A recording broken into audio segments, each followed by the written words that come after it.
I think it's time to go into maintenance mode. New RV sales are plummeting along with qualities. That's what we're going to talk about in Staying on the Road today. And then in the RV Life segment, we're going to talk about first aid and medical emergencies in an RV. And we're also going to go on a road trip in the next stop section and talk about RVing near Seattle. And then we're going to wrap up the show with the, I'm going to say, new interstate battery that doubles the life. It's not really new, but it's new enough. So that's our show today, and this is Eric Stark with the Smart RVer Podcast, delivering the smarts you need to enjoy the freedom of the RV lifestyle without the fear of breaking down.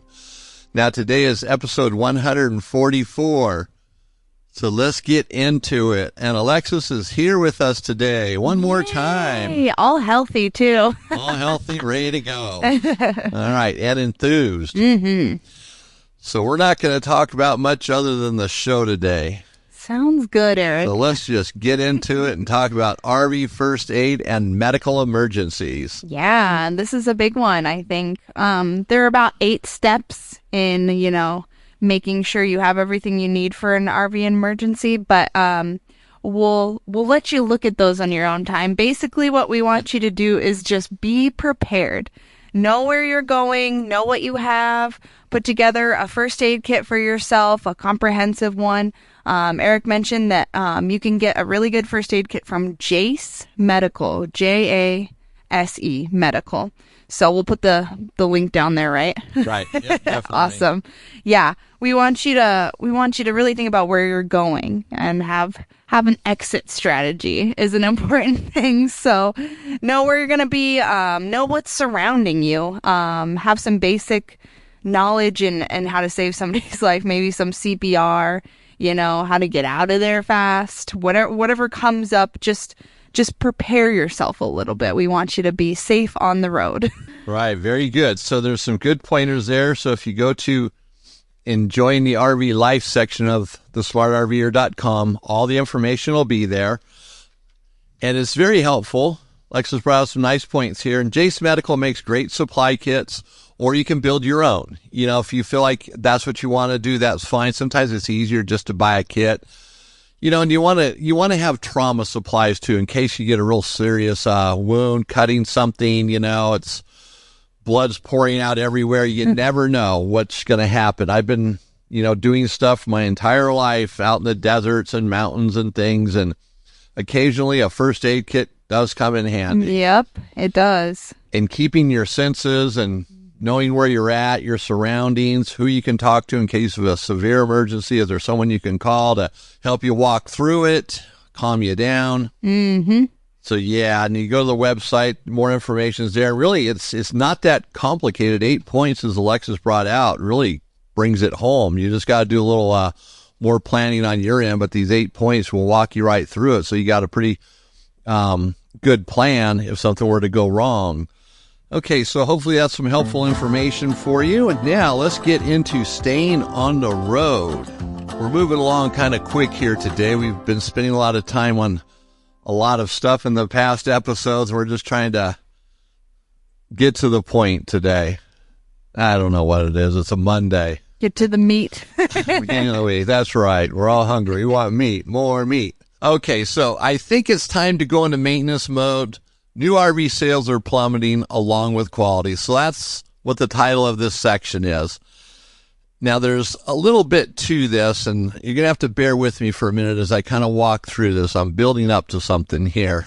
So over the decades, the RV industry has had highs and lows due to the economy, and the economy being up, economy being down. So that would affect fuel prices, where they're high, they're low, fuel shortages, fuel surpluses, no wars, active wars, high interest rates, low interest rates, lack of interest in RVing, lack of interest in doing anything outdoors or traveling because of things happening in the world, or maybe just economic pressures. But through each of these high and low periods, RVers have adjusted to the new circumstances. Even businesses serving the RV industry have had to adjust as well. They got to adjust up, adjust down. And as I recall, years ago, this is, the 80s, early 90s, It seemed like Camping World, they're kind of that brand that's been out there a long time, since the 60s. It seemed like they were just always on the verge of bankruptcy. Prior to them expanding into selling RVs, it just seemed like it was, from one day to the next, is Camping World going to be here? It was always what the discussion was in the RV industry. But that changed. And it seemed like at the same time, many RV dealerships, even huge ones, actually they're huge today. They were a good size back then. They were in the same situation. They're just one sale away from closing their doors. Then all of a sudden, the RV industry just took off in, let's say the late 80s, early 90s, probably in the 90s more so. Money was flowing. Banks were giving away money. RV businesses, dealerships and such were able to borrow money, find funding. So they were expanding. Camping World ran into some money and started buying up dealerships all over the country. And things went like that for years. And then 2008, 2009 comes along and the economy collapses. I remember you could buy a motorhome for like 25 to 50% off of their retail value. Huge savings. Pickup trucks were almost free. A diesel 1-ton truck you can get for $15,000, $12,000. Housing developments in Arizona. I remember one that was, besides them all going bankrupt and closing their doors, I remember one was literally giving you 1 or 2 cars for free, depending on the house you bought. And the house was at some stupid discount rate. So, people were just desperate to sell what they had, to get rid of it. Dealerships in the RV industry were closing, or they had new locations. They were closing those and, kind of scaling it back to their original location, or maybe 2 locations. Others just closed up and went away. RV manufacturers were drying up like the desert plain after a rain. They were gone. Not to mention banks were not giving loans for anything related to RVs. So the money supply dried up. So it took a few years and everything started to bounce back, and eventually it became the new normal. See, after there's a collapse in the economy or anything, a pandemic, there's always a new normal. So then we go into this new normal. The RV industry was steady for years after 2008 and 2009. But in the background, the manufacturers learned a lesson. They needed to be prepared more financially. They needed to be ready for the next big thing that was going to come, whether it was good or bad. But typically it's bad. They prepare for the worst. They'll deal with the good as it comes. But preparing for the worst is more important in business. So why they're part of their preparation is to cut back on quality. And that's what they did. So this was working in the background. A slow, steady change was taking place. It didn't happen overnight, but eventually it became very apparent that this was now built into almost every new RV. And what am I talking about? Poor quality. So to save money, the quality that could be found in older RVs gradually disappeared in many of the brands, not all of them, but a lot of them. Then the pandemic changed the industry overnight. RVs couldn't be built fast enough to keep up with the demand. Manufacturers couldn't keep employees. They saw employee turnover rates that nobody had ever seen. Some of the manufacturers were replacing everybody on their floor every 30 days, every 2 weeks in some cases. So it was just a constant change. By the time they got someone trained, that person was gone and someone else was in. Things changed drastically. And today the RV industry is experiencing a new normal. And today the complaints about poor quality never seem to end. And poor customer service is the figurative cherry on top. Things have gotten bad. Even though the RV industry sold more RVs than they've ever sold, they're making money hand over fist. Their plan of lowering the quality to produce lower priced RVs to make more profits finally came to fruition, whether they liked it or not, because the RV industry has changed now for the worse. So now I'm not trying to be all negative here. I'm just trying to be realistic about what we're facing. So what is an RVer to do? Should you buy a new RV? Should you buy a used RV? Me personally, I think it's time to go into maintenance mode. The industry is slowing down, which may give the OEMs, which that's the RV manufacturers, original equipment manufacturers. So it could be the RVs, it could be the appliance manufacturers that support the industry. It's giving the manufacturers of RVs the opportunity to reevaluate what they're doing and how to improve it. It seems like the OEMs think making a more efficient AC or adding more technology to the RV, such as a tablet or a panel on a wall that controls the entire RV from one place, that somehow improves the overall experience. Well, some of these changes sound good. Some of them are good for a little bit until they start having problems. And then it lowers the overall RV experience. New technology does not always fix all the problems. It just looks good. And wow, look at this, a tablet on the wall. I can control my RV from one place. This is like the Jetsons, something in the future. But it's not. It's just a tablet that's not going to work very well after a couple of years, or even less, or even sometimes a couple of weeks. But when they fail, that's when you really feel the crunch of the low quality or the poor quality, because you're left in the lurch with something that doesn't work, or it's super expensive to get repaired, or it's hard to find someone to even repair it right. So in the meantime, it might be better to keep and improve what you already have. If you were to sell your RV today, especially if it's a pandemic RV, so you bought it during the pandemic and you bought a new RV, well, it's not going to change your circumstances too much. You're probably just going to have a new RV with very similar problems. And so you really didn't accomplish anything unless you just really needed to get a new RV because the floor plan of yours was horrible or it just had so many problems you felt you'd be better off with a new one, even though it might have problems. You're just willing to take that chance. So those are things to consider. You know your circumstances, so you have to purchase accordingly. But let's say you bought a new RV post or during the pandemic, not post. Well, even post, it doesn't matter. The quality is probably even worse because they haven't really improved. You know, pre-pandemic RVs, in other words, RVs built prior to the pandemic were better quality, but they were still part of that overall plan or strategy where quality is being reduced. You go back to 2004, 2000 and older, much better quality, although they didn't have the sophisticated electronics and all the little gadgets new RVs have, but they were better RVs in a lot of ways. So the point is the industry is slowing down. You have a used RV or a fairly new RV, but it's still used. It's sold. It's been registered. It's used. Now might be the time to invest in just fixing it up. Rather than looking at a new RV, unless you really have to have one, look at your RV. How bad is it really? How many problems does it have that you can't work your way through and just keep it? Because you know if you buy a new one, you start from scratch in a lot of ways, and you're having to do certain things to just get it to where your RV's at now. So you're going to spend more money. So if there's nothing major like a structural problem, a chassis bent or something, then it's probably worth keeping your RV and just working through the issues. And some of the issues like refrigerators today, furnaces, they don't seem to have the quality that they did just a few years ago. They might be more efficient, but they seem to break more often.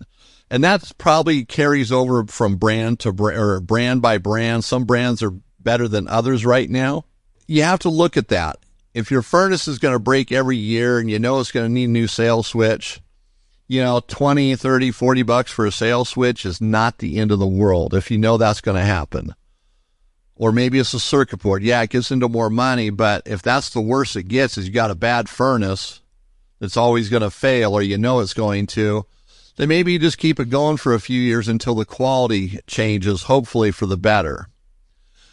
And it's like that on everything on the RV. You know, there's some things that are just maintenance items that constantly need attention anyways, like your rubber roof. It needs to be inspected 2 or 3 times a year, regardless of the age of the RV. Whether it's new, used, it doesn't matter. You have to stay on top of that. That's maintenance. Your tires are going to wear out. Your brakes are going to wear out. Things like that are normal maintenance. But it's the problems, you know, looking at all the little things in your RV. Maybe there's little things that fall apart. You know, screws come out here and there. Can you fix that and just make it last? Do a better job. Anymore you look at RVs, especially the mid to lower priced ones, you can tell how they're built just by walking in and looking at the trim on it. The trim isn't even finished sometimes. It has the appearance of looking finished, but when you look at it, it's not. They don't even use 45-degree cuts on trim anymore. It's just straight cuts. Everything's butted together. Kind of like what they do in Montana around windows and doors for some reason. It's like they can't hire someone that can run a saw and make a 45-degree cut. That's too complicated nowadays. At least that's what it looks like. Because when you go in an RV, every cut is straight. And things are, might have 2 or 3 staples to hold it on, or maybe 2 or 300. It's like, you look, the quality is just there. It has failed. But can you deal with that? You already bought the RV. Something drew you to it. You liked it, or at least maybe the thought of RVing, and you get it. You use it a few times. Like, wow, this thing isn't like a new car. When you buy a new car, you don't have the problems. And if you do, the dealership takes care of it. They don't give you a bunch of runaround.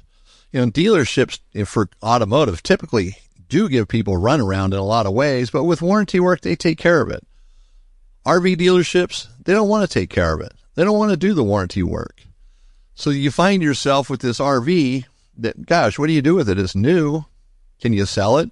You could, probably at a loss though. So just hang on to it. Look at the bigger picture. The RV is just a tool to get you out to the area that you want to go RVing at. Is to get you to the campsite. It's so you and your family can enjoy your weekends or weeks together, time together. It's a house on wheels. It's going to have problems, but just make the best of that house. And, I have a new RV. I bought it during the pandemic, and I knew buying it, I was going to regret it. That's the problem. When you know a little bit about how things are built, and then you're buying it during a bad time, there's going to be problems. And mine has problems. And, the manufacturer, they don't care. It's a Heartland. They don't have that, oh, really? That didn't work? Oh, golly gosh, jeepers, we better take care of that. They don't care. You talk to people that are making X amount of dollars an hour. They're probably not going to be there for more than 6 weeks or 6 months. They don't care about the job. They don't care about you or the problems. They don't care about the company. That's what we find today. So you're on your own in a way. You're on an island, and you got to make sure your RV works and will take you on your trips. And this is what's happened in the past. In the year, throughout the years, like in the 70s or 80s, when fuel prices go through the roof, people don't sell their RVs. They just stop buying new ones, and they fix up their old ones. When interest rates go through the roof, they don't stop RVing. They just don't buy new ones. They fix up their old RVs. We're at one of these points where it's time to just fix up your RV or, keep it maintained. Maybe it's new and you've got it all dialed in just how you want it. Then just keep it going that way. If you want to get a new RV and you're thinking, well, I'm going to buy a used one this go around, then find a used one and just plan on keeping it for a while. And you're going to have some problems with it, but realize that going in. Try to find the RV with the least amount of problems so there's less headaches. Then just fix it up the way you like it and maintain it so you don't have all these extra problems with the RV and in your life. And then when you're ready to use your RV, it's there for you, saying, come on in, let's go. So, I'm not knocking the industry. I'm not trying to. I know it sounds like I am, but it is what it is. It's reality, and this is where we're at. And it's just one of these pivotal points in time where you need to make a decision. And if you want to enjoy the RV lifestyle, then you need to make some changes and adjust to it. And that's what's happened throughout the decades. We adjust. And it's not just RVs. It's a lot of things we adjust to. But keep the RV in your life. RVs are great. They're fun. They bring families together. It's a good way to get away and just forget about all the problems that are surrounding you. So use your RV, even if just for a weekend here, a weekend there. Just take advantage of it. You already got it. You might as well enjoy it. So hopefully that's helpful information. Can benefit you in some way. And not only that, it helps support the RV industry, keeping it going without crashing it. All right. So as a reminder now, we have our YouTube channel and we'd like to encourage everybody to take a look at it. If you go to YouTube and just in the search bar, type in the Smart RVer, it'll come up. Plenty of videos there to help you with the RV. videos on all sorts of subjects to help you figure out how to fix your RV or what you need to buy or how to proceed with a certain project. All right. Now let's get to the next stop. And today Alexis is going to take us to Seattle, Washington. That's right. More specifically, the area surrounding Seattle. That sounds much better. Yeah, it wouldn't be that fun to RV inside the city, I don't think. Unless you... No, I'm not even going to go there. Okay. Maybe for the best. Yeah. No, but there's some beautiful places around around Seattle. They have a lot of campgrounds around that area, actually. There's Olympic National Park that's close by. The Cascades for those views. It's just a beautiful place. There's a lot you can find around there. So maybe doing a little Google search for if you're going to be in the area, if you're going to be around Seattle.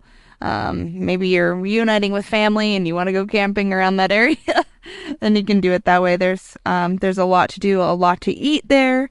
So if you wanted to go in the city for a little adventure, you could do that too. It's kind of got everything. What do you think, Eric? Yeah, if you want to go to the city, yeah. Yeah. Go for it. Just bring a flak jacket and there you go. Yeah. Fire extinguisher. There you go. No. A bat. There's a lot to do there. It's another one of those areas that it's jam-packed with stuff. Seattle in itself has had some problems over the years, but there's still some good spots. But if you're RVing around it, and that's what's cool is, RVing around it, if you did have to go into the city for something, for some essential item, that is there. You could do it. It makes it easier, but it's a great way to have kind of day trips if you want. Yep. Find a base someplace and just head out from there. Yeah. If you wanted to do something like that. See the ocean. But there are things, the ocean, that's worth going right there. Exactly. Check it out. Go to the smartrver.com and go to the next stop. And the title of it is Discover the Magic of RVing Near Seattle. Yep. And look that over. And, it's just another place to go. There's so many places in the United States, but if you're on the West Coast or, Western states, sometimes these ones are easier because you head north, south, east, west, whatever, and you're there a lot quicker, a lot less expensive to get there. So check it out. Like every one of these places, we end up talking about it in greater detail after the show, how cool it'd be to go there. Right. All right. And so also to help you get motivated on your trips, go to rvdestinationsmagazine.com. We've been pushing this for a while. Great magazine. They've got a quality magazine and they travel all these different places, taking great pictures, really showing the area. We talk about it, but these pictures really describe the different areas. So they got great destinations in there as well. So there's so many places to see in the United States in an RV that it'd take you years to ever do it if you ever could in a lifetime. So check out rvdestinationsmagazine.com. And now let's talk about the fairly new interstate battery. It's the EMB series. It's a 24 series and a 27 series. So that's the BCI group, 24 and 27. Both of those are very common in RVs for deep cycle batteries. So what's cool about this interstate battery is it's been out for, I think, about 3 years now, somewhere in there. And during that time, they've had next to nothing for a failure rate. And so that's one of the great things. But the better thing is the battery has this new technology inside of it. Even though it's a lead acid battery, it doubles the life of the battery. So rather than getting, 3 to 5 years, you're going to get more like 4 to 8 or 9 years out of it, maybe even 10. It's a super high quality battery. And price-wise, I think the national price, the average price is about $216, somewhere in there, where a regular, let's say that's a 27 series deep cycle battery. So your typical deep cycle battery is probably going to run, 170, 180, maybe 150, depending on where you're at. So it's a little bit more, but look it's not twice as much. It's maybe 25% more. But you double the life of the battery. And one of the things that I really like about it, it's maintenance free. So you can put it anywhere without having to worry about checking the water in it. It's maintenance free. And up until now, I think AC Delco is the only other one that made a decent deep cycle battery that was maintenance free. In fact, that's the brand we sell a lot of here just for that reason, because it's maintenance free. So now this interstate battery with double the life, maintenance free, it's a no-brainer. You spend a little bit more up front, but if you get double the life of it, it's well worth it. It's a cheaper way to go. And it's still a good way to go. Lithium batteries are kind of taking the market by storm, but lithium batteries are not for everybody. They can be expensive. They do have their problems, and more problems with lithium are surfacing now with fires and, the obvious things that when you buy it that you can't use it while it's frozen. Well, you can use it, but you can't recharge it. Things like that are becoming more apparent and causing more problems for people. So if you don't want to go the lithium way or even the AGM way, which AGM batteries have changed a little bit, we're going to talk about that in a future episode. The quality of those has gotten better. So it gives you alternatives to that lithium battery, and this is one of them. If you're not the full-time RVer who's living off the grid, then this interstate battery is probably the battery for you. Hope that information helps you, and any interstate dealer can answer any, greater questions you might have about the battery. I think most everybody who sells interstate batteries is stocking them as well.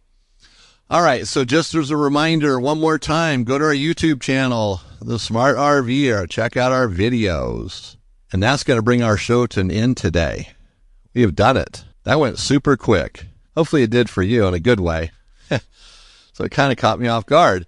So, we have our YouTube channel. We have a lot of things happening there as far as videos go. We're adding videos to it at least every 2 weeks right now. We're trying to up that, but no guarantees. But every 2 weeks, there's a good video that's coming out having to do something with RV maintenance to help you make better decisions in purchasing products, not throwing your money away.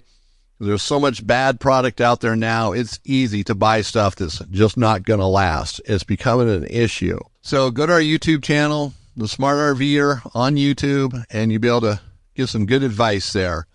All right, next week, or next episode, I should say, is 145. And this is going to be the complete guide to simplify RV maintenance for newbies and full-timers. Now, this guide is not going to be a physical guide, so to speak of, but it's going to break down the maintenance in your RV in a way that's going to make it very simple to do for anybody, and it's going to take the fear out of maintaining your RV. It's going to make it so you got the confidence to do it. All right, so we had a great show today. Thank you for being here, Alexis, and throw it in your 2 cents worth. Thank you. All right, this is Eric Sark with the Smart RVer Podcast. It's been great hanging out with you. If I don't see you on the road, let's connect at thesmartrver.com.